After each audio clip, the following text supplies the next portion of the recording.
ഹദീസാണ്. രണ്ടാമത്തെ രീതി, ആദ്യം അല്ലാഹു അക്ബർ എന്ന് പറയുക, അതിനുശേഷം കൈ ഉയർത്തുക.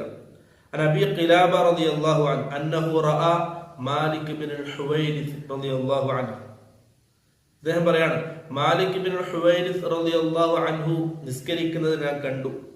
അദ്ദേഹം ഇദാ സല്ല കബ്ബറ സുമ്മ റഫഅ യദൈഹി, മാലിക് ഇബ്നുൽ ഹുവൈരിസ് നിസ്കരിക്കുന്ന സമയത്ത് ആദ്യം അല്ലാഹു അക്ബർ എന്ന് പറഞ്ഞതിന് ശേഷം കൈ ഉയർത്തുമായിരുന്നു.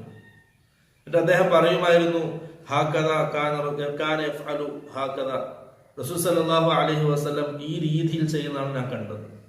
അപ്പം അതും സ്ഥിരപ്പെട്ട ഇമാം മുത്തഫഖുൻ അലൈഹി അഥവാ ഇമാം ബുഖാരി മുസ്ലിം ഉദ്ധരിക്കുന്ന ഹദീസാണ്. ആദ്യം അല്ലാഹു അക്ബർ എന്ന് പറയുക, അതിനുശേഷം കൈ ഉയർത്തുക. മൂന്നാമത്തെ രീതി, കൈ ഉയർത്തലും